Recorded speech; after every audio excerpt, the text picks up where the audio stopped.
It became known to the Soviet command that Hitler's Wehrmacht intended in the summer of 1943 to carry out a major offensive in the area of the Kursk Bulge, expecting after the defeat at Stalingrad to seize the strategic initiative and change the future course of the war in its favor. The Nazi headquarters of the land forces night and day developed a plan for this operation, which was, as we learned after the war, codenamed Citadel. Today you begin a great offensive battle, which can have a decisive influence on the outcome of the war, as a whole said Hitler in his address to the troops on July 4, 1943. The mighty blow that will strike the Soviet armies this morning must shake them to their foundations, and you must know that everything may depend on the outcome of this battle. To implement Operation Citadel, up to 50 selected divisions were concentrated, including 16 tank and motorized divisions, the 4th Tank Army, and a number of other units. The actions of ground forces were to be supported from the air by 2,000 fighters and bombers. It was also envisaged to widely use new combat equipment tanks Tiger and Panther, assault guns Ferdinand, new types of aircraft fighters Focke-Wulf 190A, attack aircraft Heinkel 129. Stavka of the Supreme Commander-in-Chief adopted a strategic plan, during the implementation of which our troops were to bleed the offensive of the Nazi troops' deliberate, deep, powerful defense, and then, during the counter-offensive, to crush the groupings of German troops on the Kursk Bulge. But before I tell about the participation of our regiment in the Battle of Kursk, I want to tell readers the story of a love story of two of my fellow soldiers, people of interesting fate. The readers of the book are already familiar with the heroine of this story. She was a sanitary worker, then a sanitary instructor, and after the Battle of Stalingrad, Maria Petrovna Kukharskaya, the commander of the sanitary platoon. She voluntarily came to the front in 1941 as a 17-year-old girl, and therefore everyone called her simply Masha, Marika, Marusia. She was born in Odessa region. Before the war, she finished 10 grades of secondary school at the station Slobodka of Kodim district. For a year, she served in a reconnaissance company of the 343rd Rifle Division, and from the fall of 1942 until the end of the Great Patriotic War in our regiment. I met her for the first time in November 1941 in the battles near Rostov-on-Don, when we took the village of Nizhny Nylovskaya. Even then, she was known to the whole division. At Stalingrad, our Marika became famous for the whole Don front. Approximately for 3 months, she took out from the battlefield more than 400 wounded. This is, in fact, a full-blooded rifle battalion. And it is quite possible that the number of soldiers, officers, sergeants saved by her in that battle on the Volga would have reached 500,000, if she herself had not lain in the hospital for almost 2 months after a severe wound in the legs. Maria Kukharskaya was repeatedly written about in division, army and frontline newspapers. Songs were composed about her, and the verses for one of them were written by the famous Soviet poet Evgeny Dolmatovsky, who worked then as a correspondent of the Don Front newspaper Red Army during the Battle of Stalingrad. The poet recalls, I, on the assignment of the political department, wrote several songs on already known melodies. It was the only right way. There were no composers at that time at our front. The songs were printed in the newspaper under the heading on a familiar motive. For example, I composed a song about Marusia Kukharskaya, a San instructor who was awarded the Order of Lenin, on the famous motif, if a friend was wounded. This song was published in the newspaper of the Don Front Red Army at the end of October 1942, when Maria was lying in the hospital. And I learned this story from a letter to me from Maria Petrovna Kukharskaya, which she sent almost 40 years after the victory in 1983. Here is what she wrote. I remember on December 5th, in the ward where I was lying, the older sister comes in and says, Maria, today in the hospital concert in honor of Constitution Day. Get ready, let's go.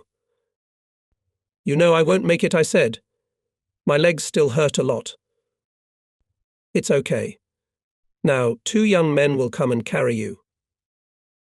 And indeed, 2 convalescent guys came, took me in their arms and carried me right to the front row of the improvised hospital club. The same older sister rises on the hitch, declares the holiday concert open and says, and now a song to the tune of If a Friend Was Wounded will be performed. Poems by Yevgeny Dolmatovsky.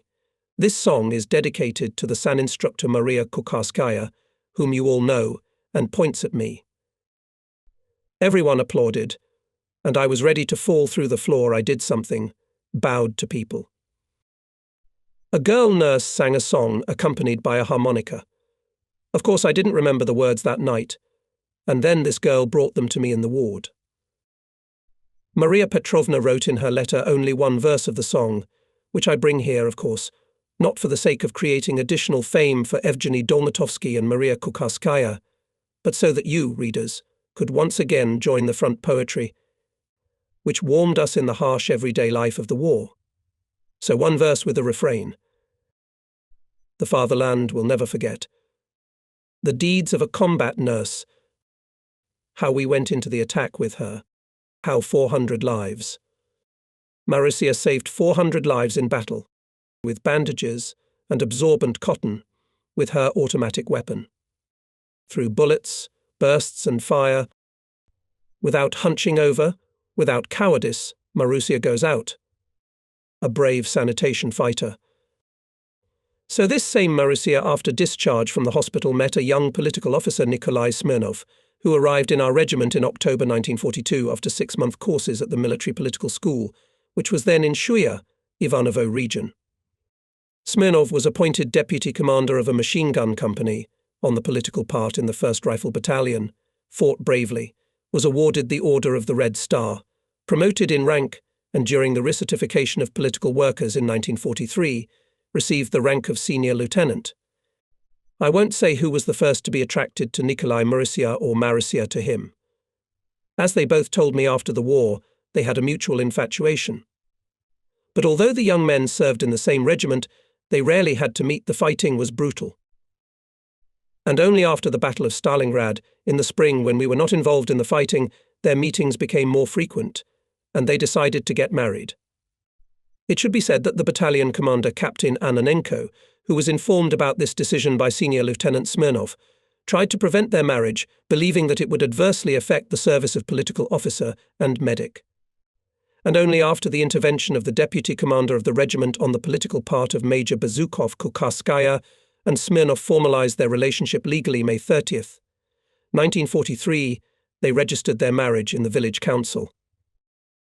And the next day Marusia and Nikolai came to the tent, where the regiment headquarters was located, and put on my desk a report to the regiment commander about their marriage.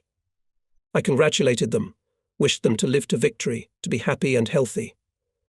I reported the report to Lieutenant Colonel Pansky, and he told me. The certificate from the village council is, of course, a document, but let's put this fact in the regimental order, just to be on the safe side. And so in the order for the 289th Guards Rifle Regiment of June 3rd, 1943, appeared paragraph 2, to approve the marriage of the deputy commander of the 1st Machine Gun Company in the 1st Rifle Company on PH Guards Senior Lieutenant Smirnov Nikolai Makalaevich and the commander of the sanitary platoon of the 1st Rifle Battalion Guards Petty Officer Medical Service Kukharskaya Maria Petrovna, and make appropriate changes in the records of personnel records. The front love turned out to be strong, stainless steel.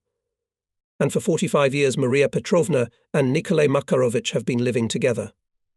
After the war, they first settled in the Bryansk region, in Smirnov's homeland. And then he was sent to raise virgin land in Kokytov region. This wonderful family lives there until now. They have 2 daughters, 2 grandchildren. In 1973, Maria Petrovna became known not only in our country, but also in the whole world. To her 5 battle orders and medal for bravery received at the front was added another honorary award.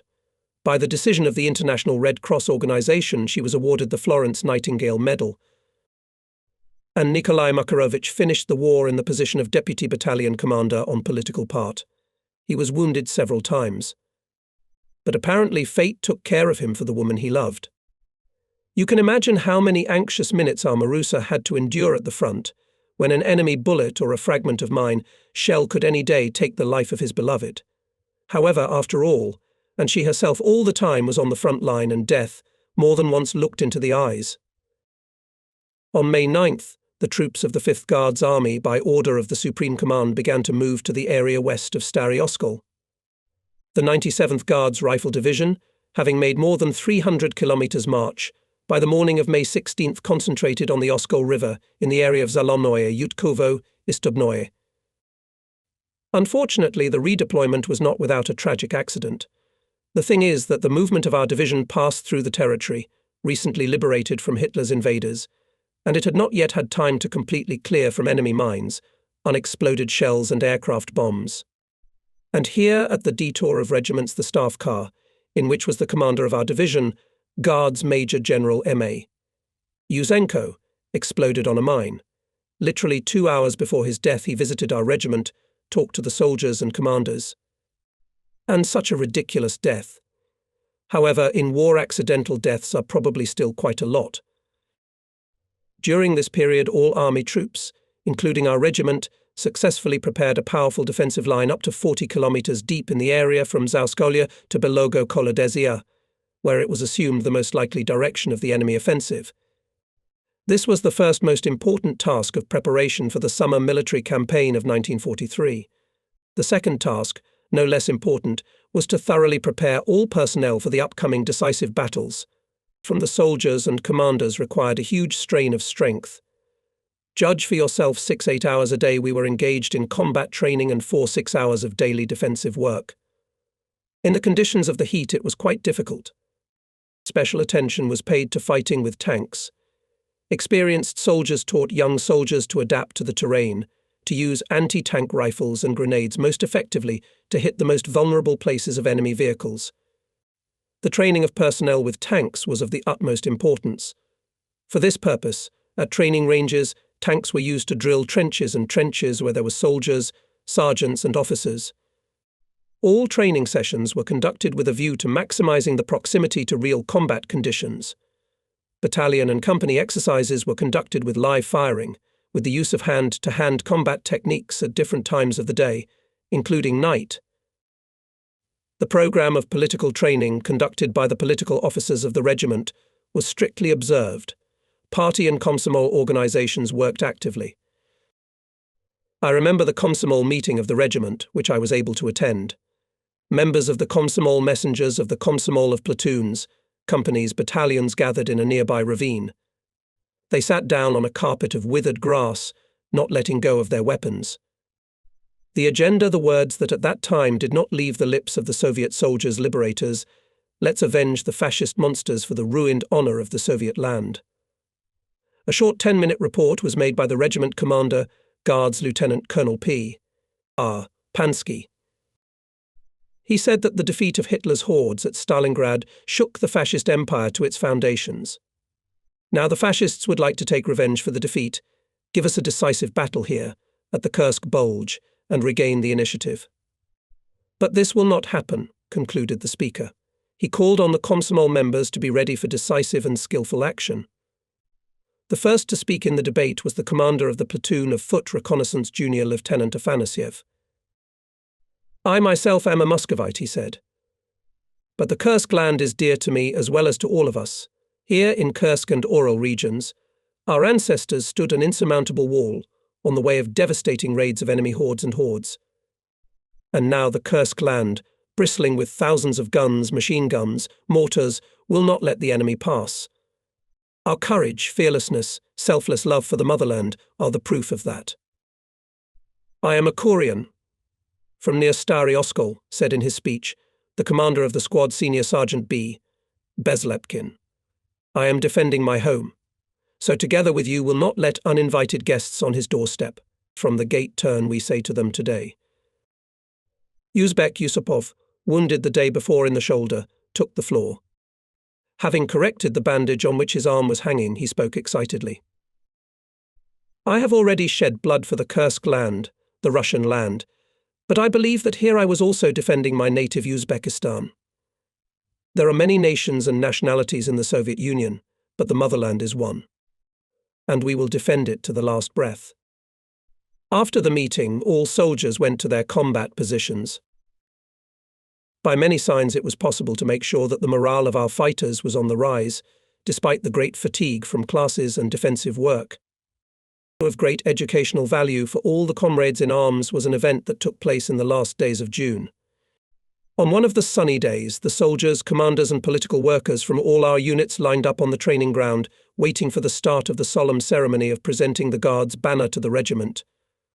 The command of the 97th Guards Rifle Division arrived at the regiment together with the commander of the 33rd Guards Rifle Corps, Guards Major General I. Popov. Konkor handed Lieutenant Colonel P.R. Pansky the Guards' banner and expressed confidence that the regiment will carry it through the smoke and flames of battle to complete victory over the enemy. In response, there was a loud hurrah.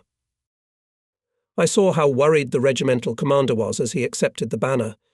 Then he recited the oath of the Guards, and all the soldiers, down on one knee, mentally repeated its words. Then the relic was passed into the hands of the flag-bearer of the regiment, the first holder of the Order of Patriotic War 2 degree, Gun Commander Senior Sergeant I. Karpukin. And when the platoon with the banner went around the formation of soldiers, again there was a loud, long hurrah. At the rally, the first word was given to Senior Lieutenant V. Kuzin, who said, V. Kuzin, who said, accepting the Guards' banner, we swear to defend the motherland not just courageously and skillfully, not sparing our blood and life to defeat the enemy, as the military oath says, but especially persistently and persistently, with selfless bravery and initiative of each fighter, in a boyish way, as it is supposed to real Guardsmen. Senior Sergeant A. Bondarenko urged the soldiers in his speech to multiply combat traditions, to multiply every day the combat account to achieve victory sooner. After the end of the rally, the regiment's units marched in a solemn march. On the same day, all soldiers of the regiment were awarded badges Guard. The command of the regiment supported the initiative of the soldiers to write a letter to fellow countrymen of Stavropol in connection with the awarding of the Guard rank to the regiment. It was sent to the Stavropol Regional Committee of the All-Union Communist Party. Soon a reply was received, which said, "We received your letter. We congratulate all of you on receiving the Guards rank. We wish you further success in the fight against the damned enemy. Your greetings to the workers of the region passed through the newspaper Stavropolskaya Pravda." Assignment of the Guards rank to the regiment meant not only handing it the Guards banner and signs Guards to all personnel. Guards rifle regiments since December 1942 became stronger than ordinary regiments. Each machine gun company had 12 machine guns instead of 9, and a platoon of 45 mm anti-tank guns appeared as part of a rifle battalion. The regiment headquarters was directly subordinate to the company of machine gunners, communications company and platoon's commandant, foot and mounted reconnaissance, sapper, chemical protection. The chief of artillery of the regiment had at his disposal, in fact, a division of 3 batteries 45 mm guns, 76 mm guns, and 120 mm mortars. As we can see, the chief of staff of the regiment had quite a lot of multi-caliber units at hand, the actions of which he had to coordinate in all types of combat and on the march. Since 1943, the Guards Rifle Regiment had to have about 3,000 men on the staff. But I can testify that in our regiment throughout the war was a constant shortage. As Chief of Staff, I had to deal a lot with regimental scouts.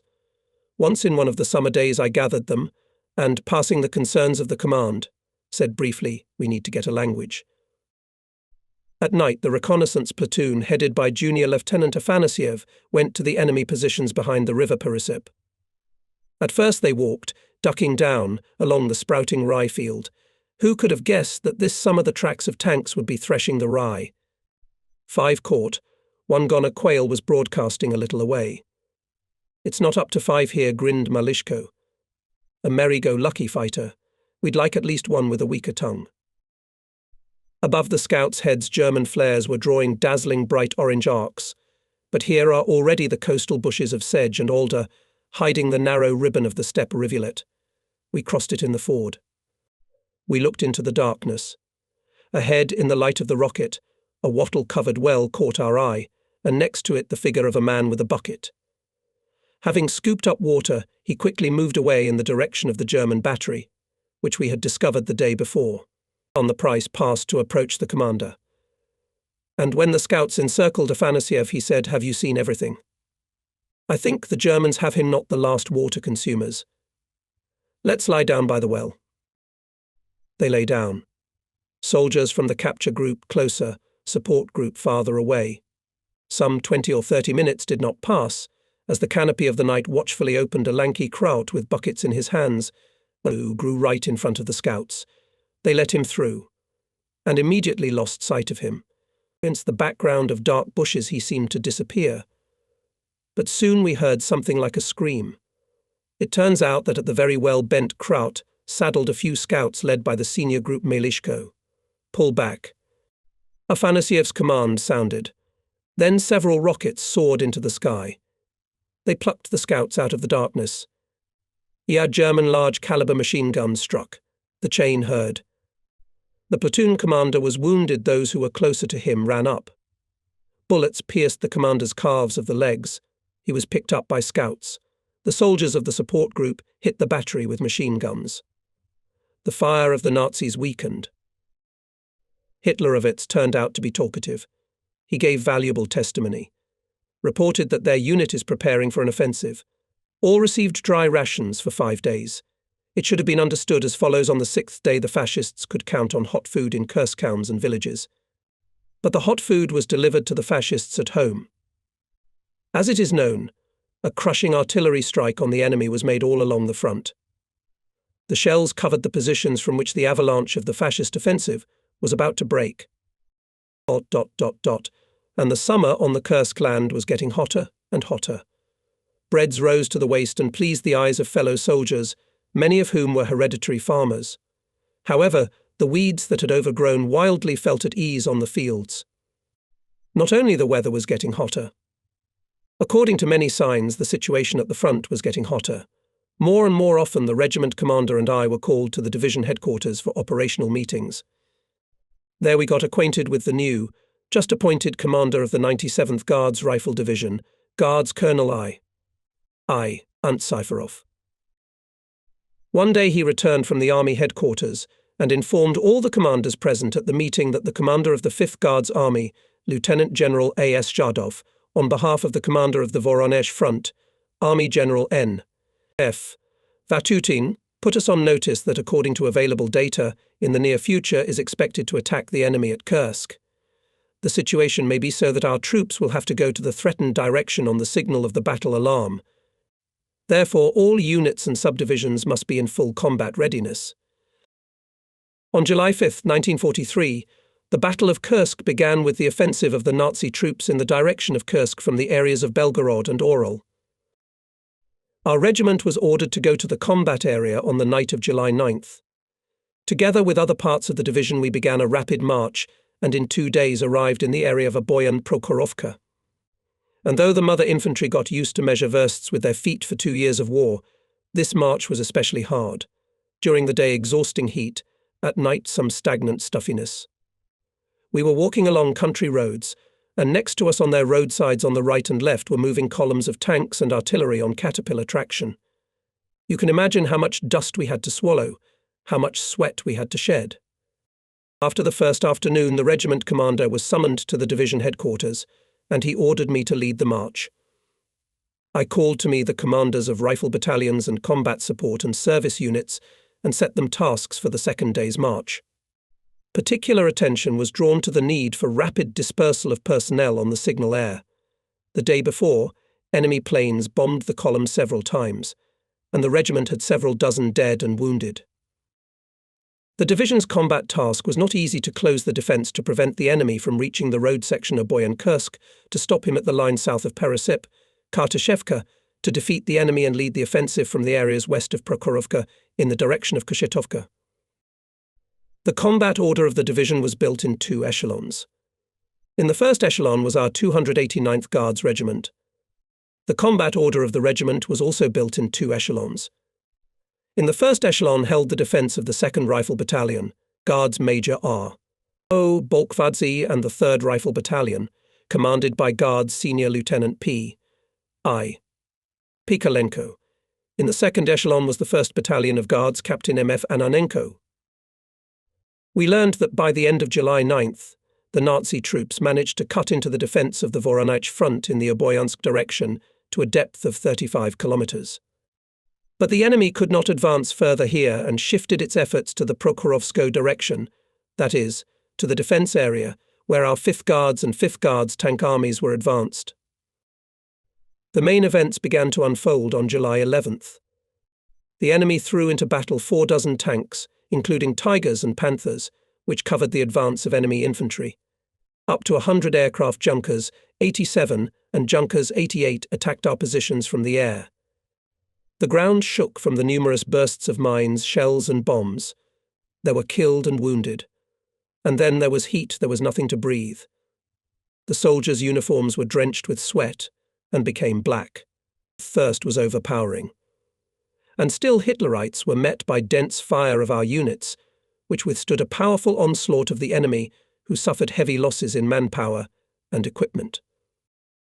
During the night of July 12th, the heat noticeably decreased. It became easier to breathe. In the lowlands, even coolness began to smell. Shooting subsided, but this calm was deceptive. We all guessed that such a lull happens before a storm. The Soviet command made a decision to make a powerful counterattack in the morning of July 12th and destroy the encroaching enemy. At 8:30, the 5th Guards Army of Lieutenant General A. S. Jadov and the 5th Guards Tank Army of Lieutenant General of Tank Troops P. A. Rotmistrov, after a powerful artillery and air preparation, launched a counterattack. At the same time, the German troops strike group consisting of the 4th Tank Army, units of the 2nd SS Tank Corps, and troops of the Kempf-Kiev Group began their offensive. Near Prokhorovka, 2 armoured avalanches met. More than 1,200 tanks and self-propelled guns participated on both sides in this largest counter-tank battle in the history of the war. The powerful blow of our tank formations was a great surprise for the Nazis. The fierce fight lasted until late in the evening. Multi-ton steel machines were turned into piles of metal scrap. Towers, gun barrels flew from tanks, tracks were torn to pieces. Clouds of dust and smoke covered everything around. Both sides suffered heavy losses. The 97th Guards Rifle Division had a heavy task to fight with enemy tanks and infantry, which were on the left flank of the main tank wedge, aimed at Prokhorovka. Fierce fighting unfolded on the site of our 289th Guards Rifle Regiment. The enemy threw into the battle their praised tanks Tiger and Panther, self-propelled guns Ferdinand. They were followed by infantry, supported from the air by aviation. The Soviet soldiers unleashed a powerful barrage of fire from all kinds of weapons on the advancing fascists. Artillery opened fire on the enemy tanks. Riflemen guards, letting the enemy tanks through their trenches, with fire and grenades cut off the fascist infantry from the tanks and exterminated it. 5 enemy tanks moved to the area, where there was a platoon of PTR under the command of Guards Lieutenant D. A. Hassanov. He ordered to let the enemy tanks as close as possible, and when they were 150 to 200 meters away, he was the first to open fire and immediately hit 1 tank. And in total in this battle, Hassanov put out of action 3 fascist tanks. Exceptional courage and enviable cold-bloodedness were shown in repulsing the tank attack by the commander of the anti-tank gun, Guards Sergeant P. K. Temnikov and Gunner T.P. Antoshkevich. Firing direct fire, they hit an enemy tank and disabled a vehicle with infantry, and then set fire to 2 more enemy tanks. On this day there was a break in the development of the defensive battle on the southern phase of the Kursk protrusion, where our 5th Guards Army acted. The main forces of the enemy moved to the defense. He was exhausted and exsanguinated. Only in the Prokhorovka tank battle the Germans lost 400 tanks and more than 10,000 soldiers and officers. During the next 5 or 6 days there were continuous battles with enemy tanks and infantry. Attacks and counterattacks replaced each other in day and night. Until July 16th, the German troops still held their captured lines, and then under the onslaught of the Soviet troops began to withdraw to their original positions. Our division had to fight fierce battles for the village of Kushetovka, overcoming enemy resistance. The 289th and 294th Guards Rifle Regiments went on the offensive and fought for the village. It was July 19th. Our regiment acted in the first echelon. In the battle for this village many distinguished themselves, but I want to tell about the feat of 11 soldiers led by the Partugum of the 1st Rifle Company, Guards Senior Sergeant Lubaskin. When bypassing Kushetovka Company met strong fire resistance of the enemy. The company commander was killed. He was replaced by the platoon commander, Guards Lieutenant V.M. Fomin. He selected 11 brave men, led by Guards Staff Sergeant Lebaskin, ordered them to break into the village and divert enemy fire from the main forces of the company. They solved the task successfully, ensured the advance of the unit to the dominant height 226.6. But only one of the 11 survived guards, Private Javaldan. Severely wounded, he was picked up by local resident Marfa Dmitrievna Chibatava and hid in her dugout. All night she took care of him, and in the morning handed him over to the soldiers of our regiment, which liberated Koshetovka. Lebaskina's group, having broken into the village, raised a real commotion there. Hitlerites threw more than a company of their soldiers against it. The fight broke out. At the most difficult moment, when fascists rushed to attack, Lebaskin shouted to his comrades, "Friends of Stalingrad, not a step back, otherwise they'll crush our whole company with a blow from the rear." The guardsmen fought to the last bullet. They died, but didn't leave their positions. Here are their names: Guards Staff Sergeant Matvey Lebaskin, Guards Sergeants Ivan Olenikov and Dmitry Elagin, Guards Sergeant Murat Aminov, Guards Private Peter Pozdini, Zalepis Ishmanov, Kalimzan Yunusov, Ivan Vodnev, Umar Abdazanov, and Turdybai Mambataliv. All of them were buried with military honours in the village of Kochetovka. Submissions for awarding soldiers these documents of courage passed through my hands. I signed each of them together with the regiment commander. Here are excerpts from the award list for Guards Junior Lieutenant I. Alf Osadchego, platoon commander of the 3rd Rifle Company. On July 19th, 1943, in the battle for the village of Kochetovka, Kursk region, the company commander was killed, and the company control was broken. Simultaneously, 3 platoon commanders were put out of action, and the men lay down under enemy fire, suffering losses. Then Osadchi took command of the company and led it behind him. Being wounded and concussed, he did not leave the battlefield until he came out with the company to the specified line. Having liberated Kochevka, we didn't stay there long. The 97th Guards Rifle Guards launched an attack on Pokrovka, Yakovlevo. True, we had to hold rallies and subdivisions. And the reason for this was a leaflet, issued by the political department of the division, with the text of a letter of Kochetovka residents, which they addressed to the guardsmen, who liberated the village from the German invaders. The excited words of this message seared into the soul of every fighter. "Our dear comrades," said in the letter, "for 9 days from July 10th to July 19th, the Nazi occupiers dominated our village. Those were black days of captivity. If you had not come to our aid in time, dozens more innocent inhabitants would have died. Many more of our girls and women would have been dishonored. Our nests would have been finally ruined. Kochetovka used to be a flourishing village of several hundred yards. You can see for yourself what is left of it now. Only burnt ovens and ruins. Fascist scoundrels took away almost all the cattle from the village, ate calves and poultry, looted the houses of collective farmers. Only your arrival, our dear liberators, brought us back to human life again, spared us from murders, the tortures and abuse. You went into battle for a Russian village, unfamiliar to you. Without sparing your lives, you fought courageously and bravely. Thank you very much for that. Comrades of the Guards, fight the enemy as bravely and courageously, and in the future, drive him from our land."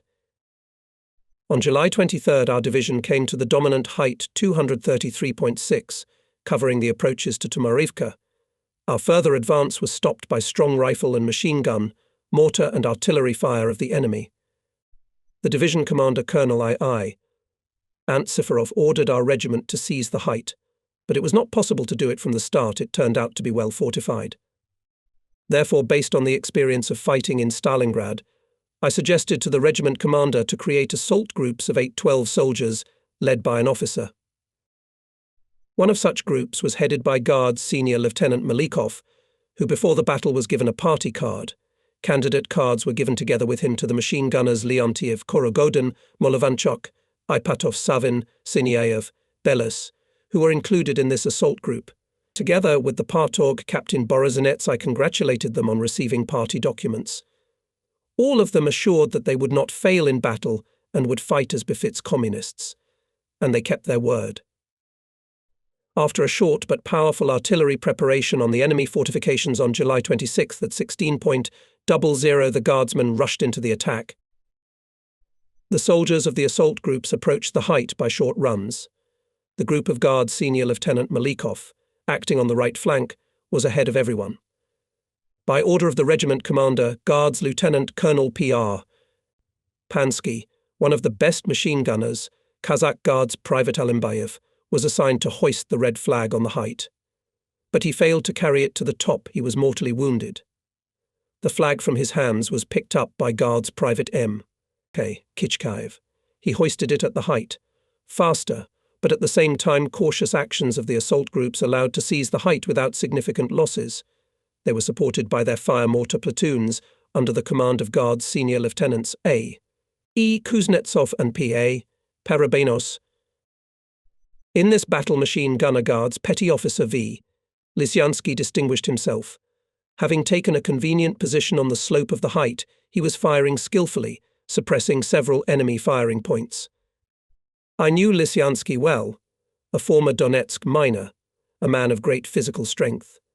With his Maxim he worked wonders on the battlefield, and so I was happy to sign on him a submission to the award of the order. At the end of July we sent Petty Officer Lysyansky to the courses of junior lieutenants, and after a while he returned to the regiment with 1 star on his epaulettes. Courage and bravery were shown in this battle by the Communications Officers Guards Senior Lieutenant N.E. Merkin and Guards Junior Lieutenant S.G. Komarov. Under enemy fire, they together with telephonists restored the communication line. In those days, of course, we did not know that the Supreme Command developed an operation under the conventional name Commander-in-Chief Rumyantsev, which would later go down in the history of the Great Patriotic War as the Belgorod-Kharkov offensive operation of the Voronezh and Steppe fronts, which ended the Battle of Kursk. It lasted from August 3rd to August 23rd, until the liberation of Kharkov.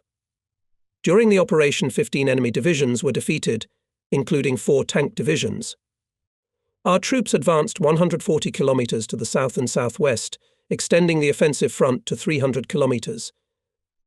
There were created favorable conditions for the liberation of the left bank Ukraine and access to the Dnieper. Our division at the end of July rejoined the 32nd Guards Rifle Corps, commanded by hero of the Soviet Union Major General A.I. Rodimtsev, the commander of the Division I. Ant Syfarov set a new combat task to break through the enemy's defense in the area of 3 km wide and go to the area of Tomarovka and Borisovka villages. The first to begin the artillery preparation at exactly 5 a.m. on August 3, 1943, were our famous Guards mortars Katyusha. Together with the fiery tornado of rocket artillery, the shells of heavy guns rained down on the enemy's head, and from the air aerial bombs. I had never seen such a powerful artillery and aviation preparation. During 3 hours the enemy's front line was practically not visible neither in stereo telescopes, nor in powerful field binoculars. Everything was covered with clouds of smoke and dust. But it was not surprising. On the breakthrough areas there were concentrated up to 230 guns and mortars and up to 70 tanks and SAUR per kilometre of the front. The enemy's defence was clearly paralysed, and his return artillery fire was disorderly and weak. The front edge of the Hitlerites' defence was covered with continuous bursts of shells, mines and bombs. Artillery and aviation fire suppressed and destroyed the enemy fighting order. At 8 o'clock in the morning, supported by tanks, our troops resolutely attacked the enemy positions.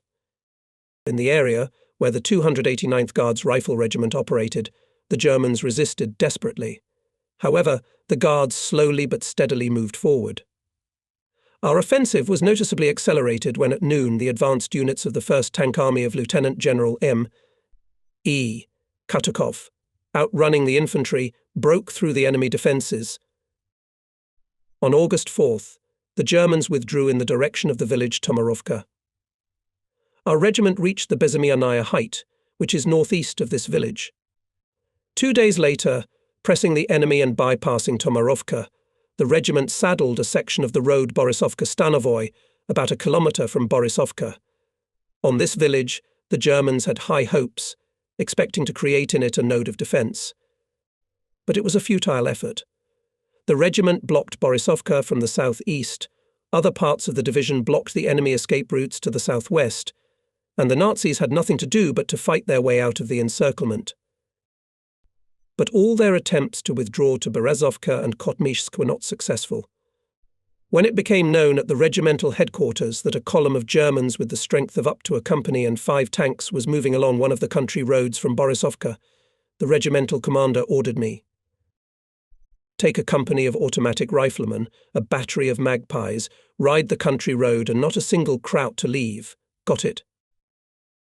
I called the company commander, Guard Senior Lieutenant Makarov, the battery commander, Guard Senior Lieutenant Radchenko, to the CP and gave them the task to choose positions for infantry and guns near the Kruglaya Grove to block the way of the Germans. I knew these officers well from the battles near Stalingrad and was sure that they would do everything properly. And indeed, when in half an hour I arrived at the place they had chosen, I was convinced that the firing positions of the guns, trenches for machine gunners and machine gunners, were well located. I had hardly had time to exchange a few words with the officers when the dust began to swirl on the country lane, the rumble of engines and the clanking of tracks was heard. The first were the tanks. Joseph Radchenko decided to let them get closer and opened fire when the vehicles were about 400 meters away. 2 tanks were hit by the first shots. But the remaining 3 opened return fire and knocked out 2 of our guns. One had a jammed breech. The other had a damaged swivel mechanism. The German infantry following the tanks during the artillery firefight lay low, and then rose up and rushed to the attack. Our soldiers with fire from machine guns and automatic rifles pinned it to the ground. Tanks took cover in roadside beams. At that time I was at Radchenko's NP. Comrade Guards Major heard his voice. Gunmasters Shkarupa and Gorval should be here. They will fix the damage in no time. We'll have a hard time with 2 guns if the Germans come again. I turned the knob of the field phone. The communicator at the regiment's CP answered. He was ordered to call to the phone guard's Senior Lieutenant Kodenko. The head of the artillery workshop had to be there. And indeed, soon his voice rumbled in the receiver. Nikolai Mikhailovich, I said to him, get in the trophy truck, take 2 gunners with you. Throw a dozen boxes of shells and grenades for Radchenko in the back and come here. Do you know where we are now? I know, Comrade Guards Major. I was there when you gave him and Makarov the task. I'll be there in about 30 minutes. Not even half an hour later, a trophy car stopped near the firing position. Guards Senior Sergeants G.D. Gorval and M.S. Shkarupa under the guidance of N.M. Kodenko. Kodenko took up the task and jamming the bolt on one of the guns eliminated quickly. But with the repair of the rotary mechanism on the other gun they had to deal longer. But this gun was put into operation. The gunmasters had golden hands. How many times they and other specialists had to repair guns, mortars, machine guns, often right in the firing position, under enemy fire. And the artillery task force, as a rule, was always at my or the regiment commander's fingertips. I do not know why, but for some time the Germans did not try to break through again. Maybe they were waiting for reinforcements. But apparently they did not wait.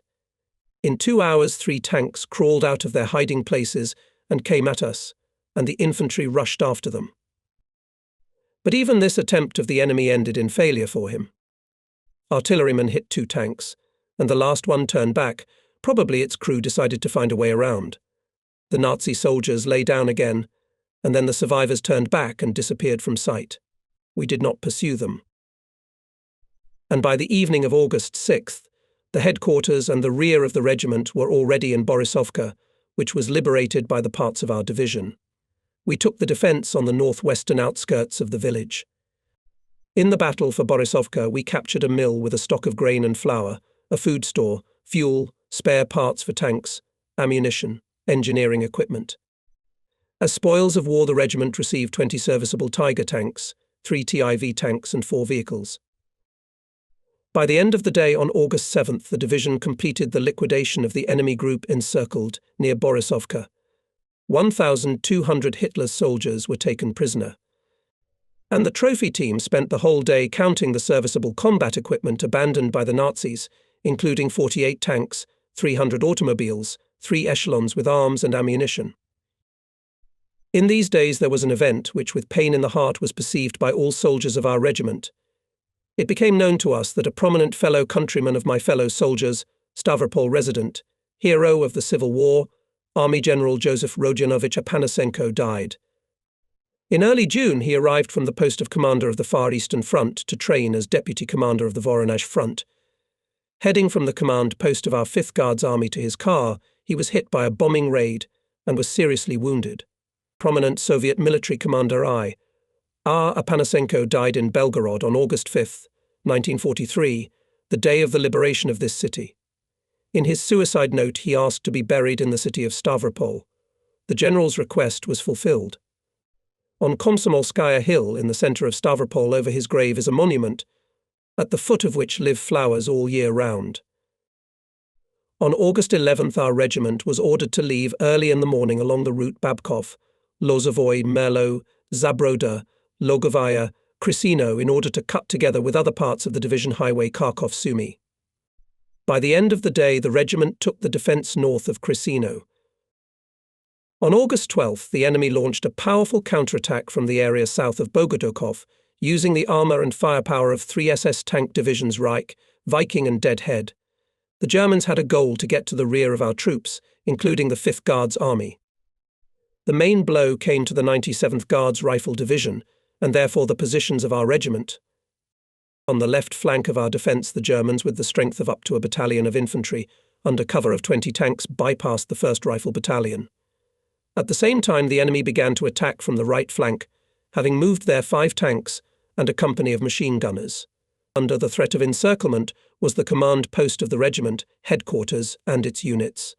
Communication with the battalions was interrupted. From the division headquarters, the order was received by radio, "Hold on. We will help you." At this point, the communication stopped, as our radio station was broken by a direct hit of a shell.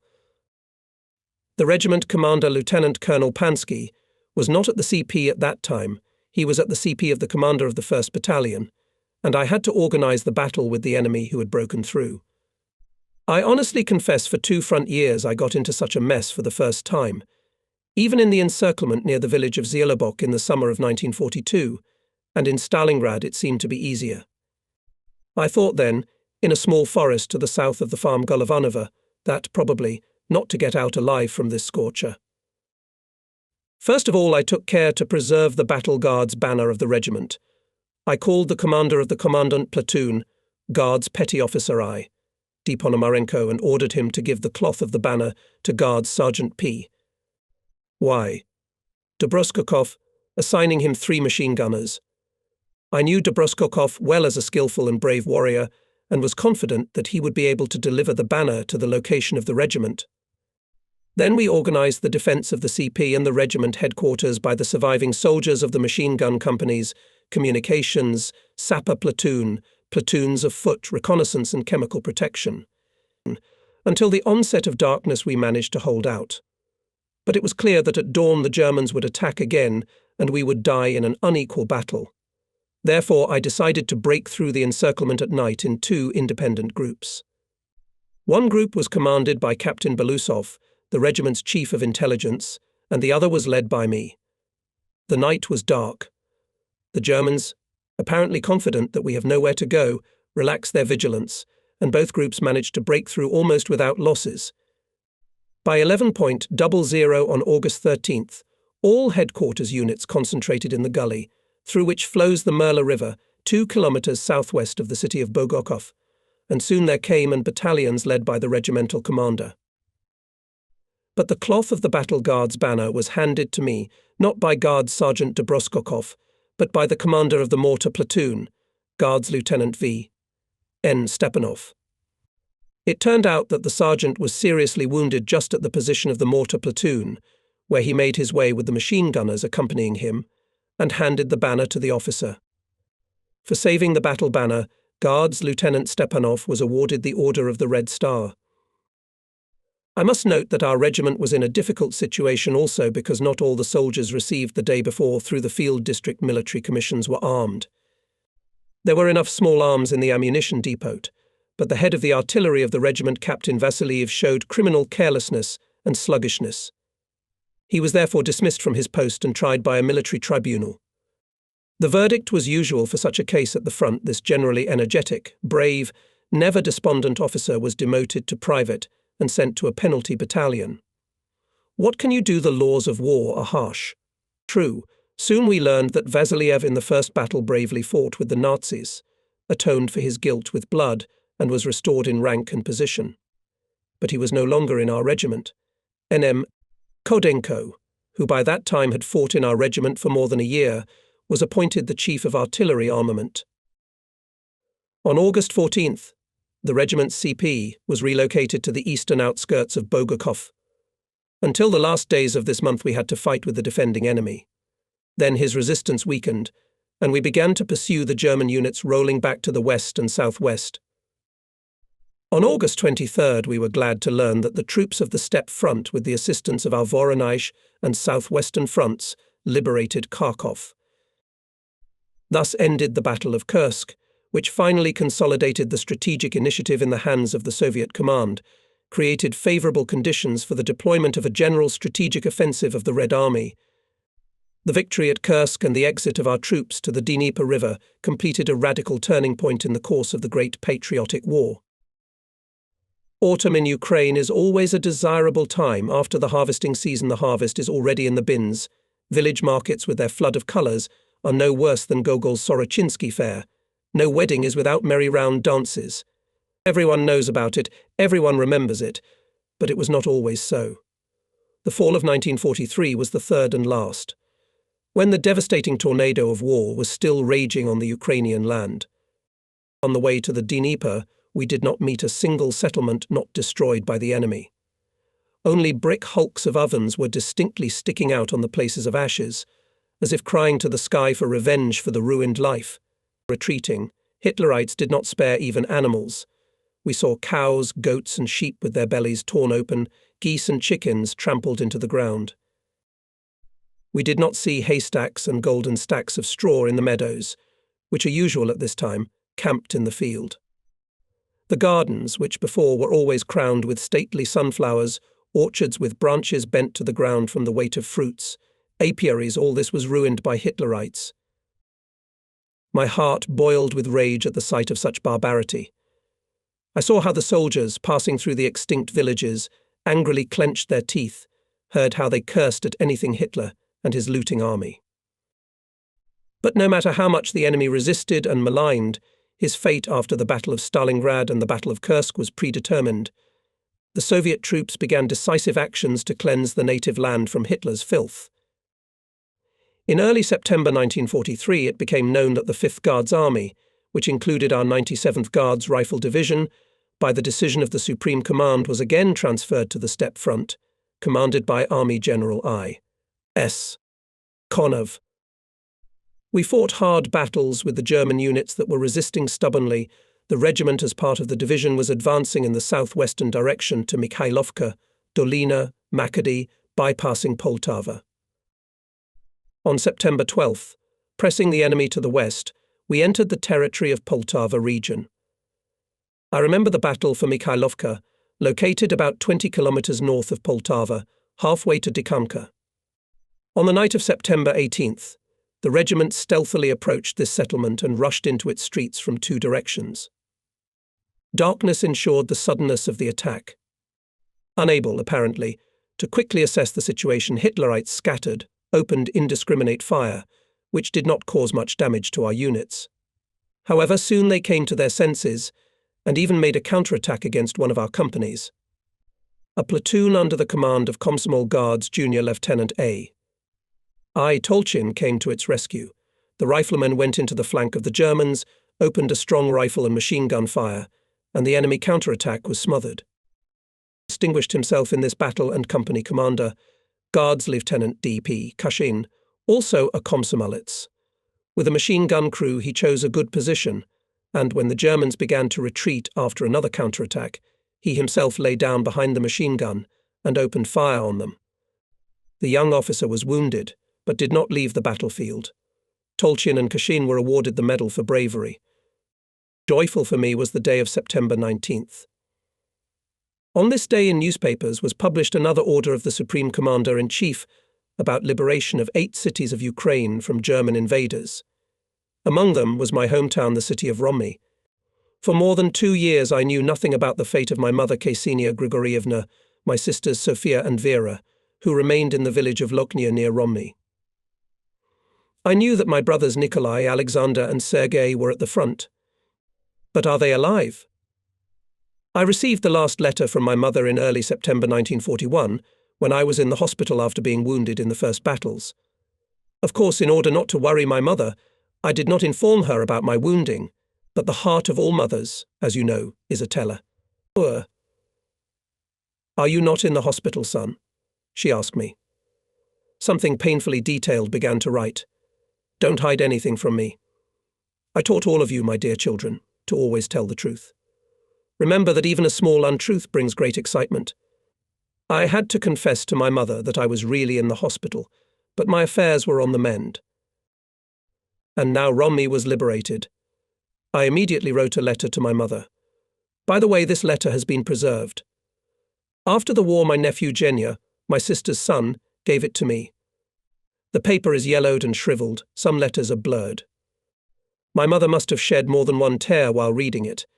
It may be immodest to quote myself, but let the reader forgive me if I quote a few lines from this frontline message. Good afternoon, dear Mummy. I tell you that I am still alive and well, and I wish the same to you. I don't know if our village has been liberated, but I know that Romny, Glinsk, Talalalavka have been liberated, and I was looking forward to it. I don't know if I'll be able to re-establish contact with you. Dear Mummy, I won't write much about myself. I live well. 2 years at the fronts, liberating my country from Hitler's bandits. It's a pity I didn't have to go to my homeland. I've been decorated 3 times, right where Nikolai, Hurrah, Seriosha, Sonia, Vera. I've had and have no contact with anyone. Goodbye. A big kiss. Your son Yuri. My address field, post 44721A, 19.ix.1943. Apparently I was not sure that the letter would fall into the hands of my mother, so I made the following note. Comrades, who will read this letter, please write me about her fate, about the fate of brothers Nikolai, Alexander, Sergei, and about sisters Sophia and Vera. I appeal to the inhabitants of the village. Loknia. I am the son of Ksenia Grigorievna Normenko, who lives on the farm Bugaychika. In those days I had a conversation with the commander of the communications company, Guards Captain Sergei Grigorievich Zinchenko. It was about the organization of communication between units during offensive battles. Zinchenko reported to me his thoughts on this matter, the plan of distribution of forces and means of communication. Despite his youth, he had already fought only in our regiment for more than a year, went through Stalingrad, Kursk Arc, and accumulated good experience in the organization of communication in all types of combat. We finished our official conversations. The captain asked permission to leave the regiment's CP, but I see that he is very upset about something. What's wrong with you, Sergei? I ask. I should be happy I reached my native Poltava region. I knew that he was born in the village of Okotovoy, Semyonovsky district. How far is it to your village? Yuri Andreevich, says Zinchenko. To Semenovka in a straight line to the west is less than 100 kilometers. Maybe I'll be lucky and I'll see my native places. But what awaits me there? That's why I'm upset. I don't know what happened to my relatives. I wrote a letter to my mother. But Sergei Grigorievich had to visit his native village because after Poltava our regiment turned sharply to the southwest, to Kremenchug. By the end of September 21st, having fought over 100 kilometers, the division reached the eastern bank of the Vorskla River and received the order to prepare for its forcing. Our regiment came to the crossing southwest of Voron. The troops of the 5th Guards Army had to liberate Poltava, on the outskirts of which the Nazis concentrated large forces, including the SS Tank Division Deadhead. The importance and great significance of this operation could already be judged by the fact that the command post of the army came to the commander of the steppe front, Army General I. S. Konev. In his book 4 Years of War, former commander of the 5th Guards Army Gen. S. Shadov recalls how Army General Konev told him. The terrain in the strip of the upcoming offensive is really bad. But your sight forcing the river coincides with the place of crossing the army of Peter the Great before the battle with the Swedes at Poltava. Well, if the Russians pass, then we will pass too. The front commander also visited the command post of the 97th Guards Rifle Division, which was ordered to force the Vorskla in the area of Mikhailovka to seize the settlements Dolina, Makady, and reach the section of the railroad Poltava-Lubny in the area of Rishetilovka. The division was to attack in two echelons. In the first echelon acted two regiments, our 289th and 294th, in the second 292nd Guards Rifle Regiment. The conditions for forcing the Vorskla were extremely unfavourable. The bridge across the river was blown up. We had no special means of crossing. On the right bank, 223rd Infantry Division of Hitlerites was entrenched.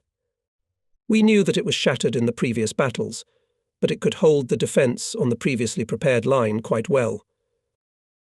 On the night of September 22nd, the first to force the river were the automatons of the 289th and 294th Guards Regiments.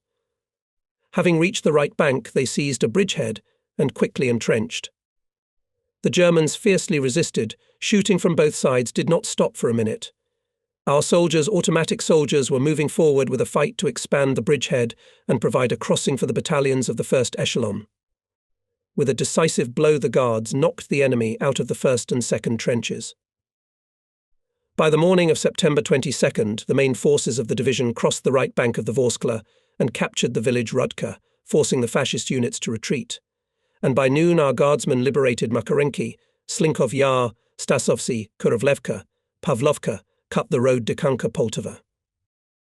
We did not go to Dikanka itself, but we saw the ruins of this famous Ukrainian village praised by Gogol. And again, as in my childhood, I wanted to read Evenings on a Farm near Dikanka, novels published by beekeeper Rudy Pank, to plunge into the world of those native to me as a Ukrainian images of Solopi, Sherevik, and Paraska Black-Eyed Gana, and Levko, Oksana and Blacksmith Vakula, to Soloka and Pasyuk. I involuntarily remembered how my grandfather neighbour once in summer, having sown the Bashtan, moved to live in the Kuren, took us boys with him to drive away sparrows and magpies. It was a pleasure. Having run after the birds, we started to eat. Naturally, we had a great appetite. It happened that one could eat so many watermelons and melons during the day, and in addition to them turnips, sibuli, peas and other greens, that one's stomach would inflate like a drum. It was not easy for the regiment to move forward. The 3rd Rifle Battalion was ordered to seize the height of 175.8, near the village of Perarub. In the afternoon of September 22nd, the battalion's fighting order was counterattacked with the support of 8 tanks by the enemy infantry. And perhaps our riflemen would have had a hard time if the soldiers of the 1st Rifle Battalion had not come to their aid. By joint efforts, the counterattack was repulsed and the height was taken. In this battle was wounded Deputy Commander of the 1st Rifle Battalion on the political part of the Guards, Senior Lieutenant V. Kuzin. By the end of the day, the regiment's units, pursuing the enemy, came to the southwestern outskirts of the village of Sirodovka. Here, for the first time for several days of almost continuous fighting, the soldiers were allowed a short rest. And at once the chimneys of the camp kitchens began to smoke, which all this time could hardly keep up with the advancing units. By that time, the situation was such that the divisions of the 32nd Guards Rifle Corps were overhanging Poltava from the north and northwest, creating a threat of encirclement of the Poltava group of the enemy.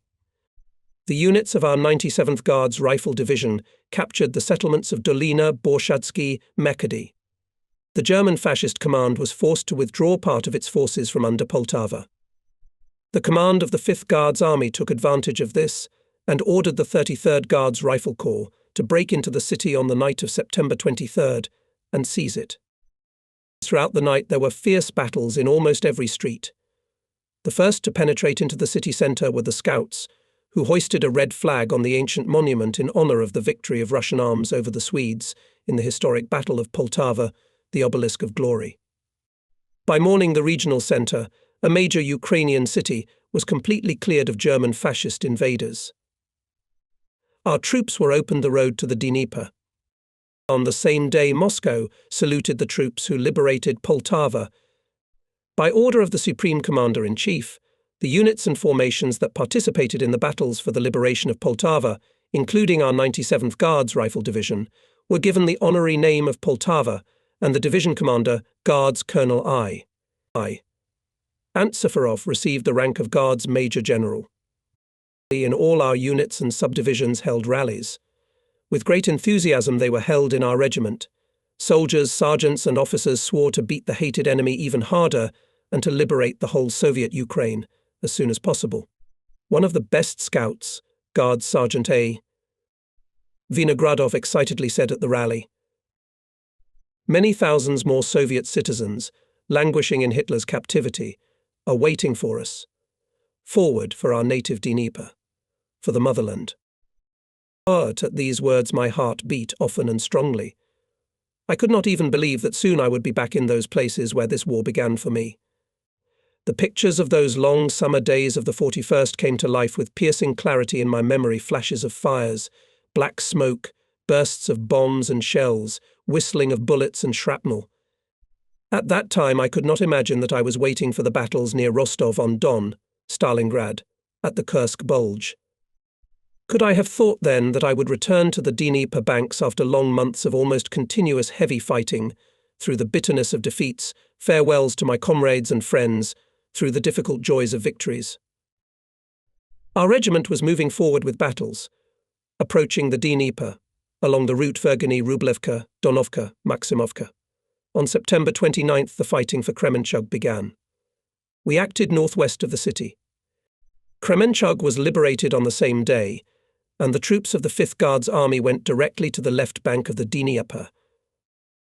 Just 6 days ago our division was given an honorary name, and by the decree of the Presidium of the Supreme Soviet of the USSR on September 29th, 1943, it was awarded the Order of the Red Banner for its participation in the liberation of Kremenchug and became known as the 97th Guards Poltava Red Banner Rifle Division. We were all, of course, proud of it. The command of the 5th Guards Army perfectly understood that it was impossible to delay the forcing of the Dnieper, but it was very difficult. As was established by reconnaissance, the Germans thoroughly fortified on the right bank of the river. All the dominant heights and nearby settlements they adapted to a circular defence. The enemy positions were covered with minefields and barbed wire fences. The enemy kept the opposite bank in the crosshairs of their firearms for a considerable distance along the front and in depth. The situation was complicated by the fact that on the left bank of the Dnieper, in those areas where our troops were located, there were no hidden approaches to the river. This deprived us of the opportunity to accumulate forces and equipment unnoticed. In addition, the soil here was sandy, viscous, loose. In many places it was worth to dig with a spade, as subsoil water immediately appeared. There was also another objective difficulty: stretched communications, which made it difficult to bring ammunition and material in a timely manner. And the units, including our regiment, after almost continuous fighting since the Battle of Prokhorovka, were not fully staffed with men and military equipment. During the day, the personnel of the regiment put in order the material part and engaged in the preparation of crossing means. This, apparently, did not escape the attention of the enemy. The reconnaissance flights of fascist aviation became more frequent over our positions. On the night of October 1st, we tried to ferry a reconnaissance group to the right bank of the river. But as soon as the boats appeared on the open water, flares flew from the Germans. The Nazis pounded the landing party with fierce mortar and machine gun fire, and the scouts were forced to return. After some time they moved to a new place and made a second attempt to cross to the bank occupied by the enemy. And again, because of heavy fire, the fulfillment of the combat mission had to be postponed. During the first half of the day, on October 2nd, our scouts observed the movement of enemy soldiers, and the Nazi artillery conducted methodical fire on the left bank in the area of the planned crossing of the regiment. All of us were burning with the desire to reach the right bank of the Dnieper as quickly as possible, to finally throw the enemy away from it. The command of the 5th Guards Army decided to force the Dnieper on the night of October 3rd. The 97th and 13th Guards Rifle Divisions were to go in the first echelon of the corps. Our regiment acted in the first echelon of the division. We, of course, understood that forcing such a river as the Dnieper is a very risky business, but an order is an order, it must be carried out. The 1st north of Vlesovka on the night of October 3rd crossed the Dnieper on fishing boats and rafts automatons of our regiment, led by Guards Senior Lieutenant M.F. Malikov. But the main forces of the regiment in that dark night could not reach the right bank. Under frantic enemy fire they, having overcome the deep navigable channel of the Dnieper, reached only a slightly overgrown shrubbery, unnamed island with the mark of 65.5, separated from the right bank of the river, almost overcome by a ford channel. Looking ahead, I will say that this island, when the soldiers looked around it, turned out to be similar in its configuration to an army helmet, and that's why in the battle reports for him so, and kept the name the island Kaska. But not only regiments of our division could not force the Dnieper that night. On the front of the whole army could not capture a single bridgehead on the right bank, and only on several islets to the north of Kremenchug Soviet fighters gained a foothold. The reasons for the failure of the 5th Guards Army at the first forcing of the Dnieper explained in his memoirs its former commander, Army General A. S. Sadov. First of all, I want to emphasize, he writes, that the army compounds went to the Dnieper with a large shortage of men and military equipment. The army lacked ammunition. Communications were severely stretched. In fact, by this time the troops had passed with fights from Belgorod more than 300 kilometers. Broken dirt, highway and railroad roads and blown-up bridges were still being restored, which made it difficult to bring material. Finally, we must admit that we underestimated the enemy's defense on the western bank of the Dnieper, believing that we still managed to knock him out of the occupied positions and seize the bridgehead. I must say that at that time the retention of Kaska and other islands seemed to me and other officers of the regiment in tactical terms an unjustified measure. Our losses were too great. But we did not know that the 5th Guards Army was assigned the task to divert as many enemy forces as possible to ensure the forcing of the Dnieper by other armies in the main directions. So we fulfilled this task. At a high price, but we fulfilled it. On October 3rd, the regiment's units managed to advance 400 meters deep into the island. Do not be surprised at such a modest pace of the offensive every step on the sandy soil, under the fire of the fiercely resisting enemy, holding the western part of the island, was given with difficulty. To help our fighters on the island were transferred units of other rifle regiments of the division.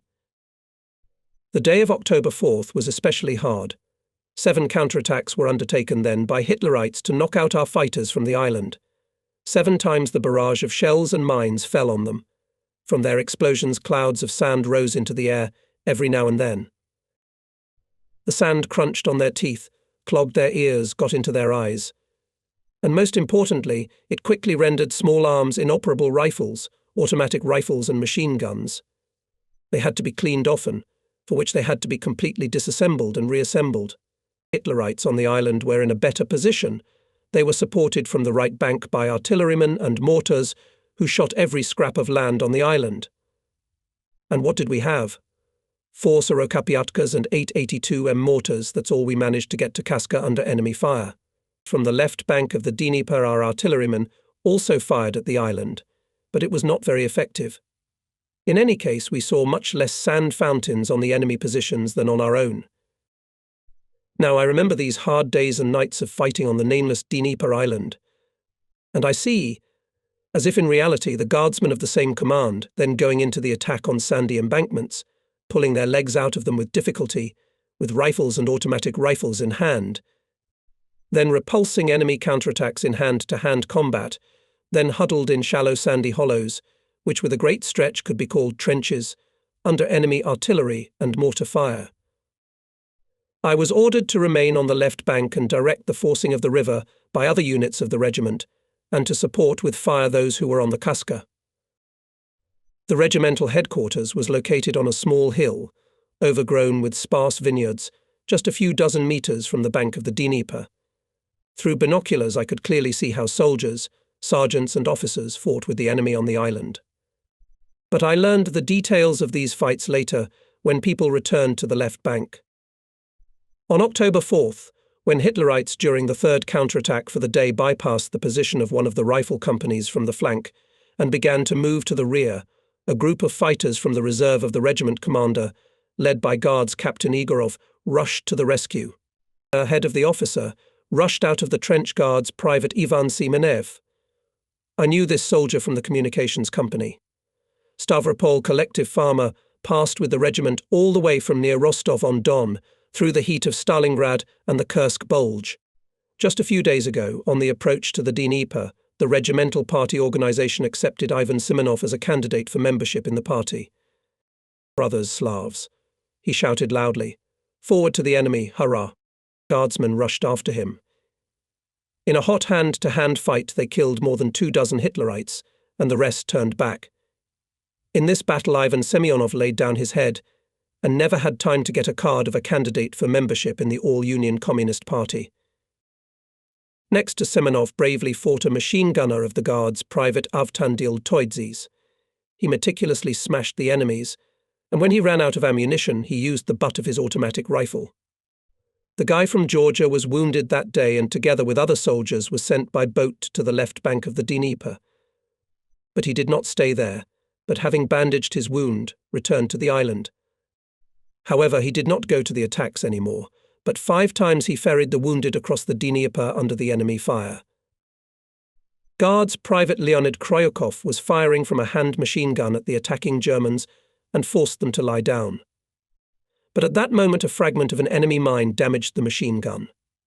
Hitlerites again went and attacked. The young Komsomolets soldier fought them off with grenades. In the reflection of the 7th, and the last that day enemy counterattack had to participate, and the regiment commander, and all who were near him at the command and observation post. It was getting towards evening, and we already thought that the enemy, who had suffered considerable losses in fruitless counterattacks, would calm down at least until the next morning. But no. Again began artillery and mortar fire, again clouds of sand rose into the air and slowly settled, covering the trenches and trenches. And then Hitlerites knocked out our companies from the first trench and started fighting on the second. The situation became critical. The regiment commander, Guards Lieutenant Colonel P.R. Pansky ordered the Assistant Chief of Staff, Guards Captains Belousov and Igorov to gather everyone who was at the KNP and who was able to hold a weapon. Gathered about 30 people, more than a third of them officers. The battle was literally 2 or 3 dozen meters away, and it took them only 2 or 3 minutes to overcome this distance. They took advantage of the fact that the enemy could not at these moments to conduct artillery and mortar fire, for fear of hitting their own, and therefore approached the enemy for hand-to-hand combat, without losing a single man. But when, having pushed back the Germans behind the first trench, they went back, they were missing more than 10 men in the group. In the next 3 days Hitlerites also did not give us rest. Apparently they were ordered to throw the Soviet fighters from the island into the Dnieper at any cost. I will not describe these hot fights. I will only say that the Guards fought bravely, held firm, heroic. In these days distinguished themselves officers Communists White, Chmelevsky, Berezovoy, Mitin, Struzman, Ziborov, Petty Officer Suromyatnikov, Senior Sergeant Garusov, Sergeants Ipatov, Ivanov, Private Savin, Karpov, Shodin, Filimonov, Krysin, Medvedev. How can one count them all? Komsomol girl Anya Plekhanova, a sanitary instructor, can be rightfully called a heroine of the battles at Kuska. She carried dozens of wounded from the battlefield, was wounded twice, but did not leave the island, although she was offered to do so. In these days I lost my battle friends Guards Captains Belousov, Igorov and Regiment Agitator Guards Captain Klayev, with whom I fought side by side in Stalingrad and on the Kursk Bulge. Especially bitter for us was the death of the regiment commander Lieutenant Colonel Peter Romanovich Pansky, who led at a critical moment of the battle on October 6th, one of the counterattacks of our fighters, and was hit by a machine gun burst of Hitlerites. On October 7th, by order of the command, our units left Kuska Island and returned to the left bank of the Dnieper. Here the soldiers saw the number of our division paper Heroic Campaign for October 5th. Its entire first page, entitled Island of Heroes, was dedicated to the guardsmen who fought bravely on Kuska. With a heavy heart I went on a call to the division headquarters, I once again rethinking everything that happened on the island. Only after the war it became known to me that, according to the plan of the Front Command, our army was forced to conduct these heavy, bloody battles with Hitler's occupants in the area of Kremenchug to distract the enemy from the large operation to capture bridgeheads on the right bank of the Dnieper, much lower downstream, in the area of Mishur-in-Horn. Instead of Lieutenant Colonel Pansky, who died, I was appointed commander of the regiment, and Guards Captain Vasily Vasilievich Takmovtsev became chief of staff. I can't hide, in my soul I felt a sense of pride. It was a joke to become a regiment commander at the age of 24. And although at the front youth did not serve as an obstacle for appointment to higher positions, it was pleasant that the command gave me such confidence. And immediately there was a desire to do everything to justify it. There was only one way to justify it: to fight even better, to beat the enemy even harder. I remember that there was not even a thought that I would fail. First of all, by that time I was no longer a novice in combat. More than 2 years of war had given me experience, hardening and readiness to take responsibility. And in the most difficult days of the Battle of Stalingrad I had to temporarily command a regiment. Secondly, the ego of youth did not let me retreat. What do you mean I can't cope? I must cope. There were no other thoughts. At the front, not only the issue of appointment to a post is quickly resolved, there quickly passes and the process of entering it. And since I had already had to replace the regiment commander many times in difficult combat days, I got used to the new staff duties without much difficulty.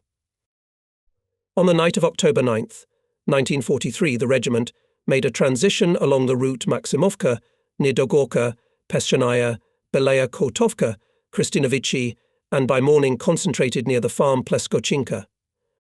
A day later, having made a new march, we arrived at the place of dislocation in the area of Stoksovka on the left bank of the Dnieper. By this time, the Soviet troops had already forced the Dnieper in a number of areas and created significant bridgeheads on the right bank of the river. Pontoon and ferry crossings were built on the Dnieper. The 5th Guards Army, after almost 100-kilometer march downstream, began crossing the Dnieper a little north of Mishur-in-Rog and occupied positions on the right bank of the river in the area of Durievka, Kutsivalovka. Our division took over the strip from the 110th Guards Division, commanded by Guards Colonel M.I. Ogorodov. 289th Guards Rifle Regiment in full strength, including the task force of artillery, crossed overnight on the right bank of the Dnieper and at 3.00 on October 14th concentrated 1 kilometer southwest of Lyman. Together with other regiments of our division, we participated in the battles to expand the bridgehead in the area of Durievka and Kutsivalovka. Before the attack on the village of Kutsivalovka, a group of 7 men were given the task to sneak into the fascists' rear at night and to identify the location of firing points. By morning the scouts had to return.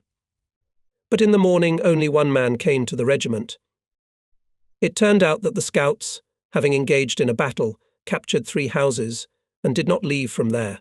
They only sent a liaison to report the results of the reconnaissance. I ordered to raise the 1st Battalion in the attack, and the Nazis were knocked out of most of the village. In this battle bravely fought Komsomolets Private Ivan Yartsev. Soon the party organization accepted him into its ranks. Later Ivan Yartsev was wounded, was cured and returned to his native unit. In mid-October 1943, after a powerful artillery preparation, divisions of the 1st Echelon of the 32nd and 33rd Guards Rifle Corps launched an attack on the front line of German defences. Fierce fighting broke out. It was possible to cut in only 1.52 kilometres, but to break through the enemy defence line to the full depth, despite great efforts, our troops could not. The situation threatened to adversely affect the development of the entire front operation. Urgent measures were required to rectify the situation and ensure the fulfillment of the overall combat task, and they were soon taken. At night, the army compound struck an unexpected blow to the enemy and broke through his defence. The successes could have been more significant, if it were not for the bad weather. The autumn sky was covered with heavy lead-grey clouds, almost continuously pouring torrential rain. The rains washed out the front roads, and the soil, saturated with moisture, swelled. It was incredibly difficult to move in such conditions. People were quickly tired. It was like that everywhere, in all divisions and regiments. But despite the sloughing, incessant resistance of the enemy, we persistently moved forward, trying to halt the advance of the 5th Guards Army.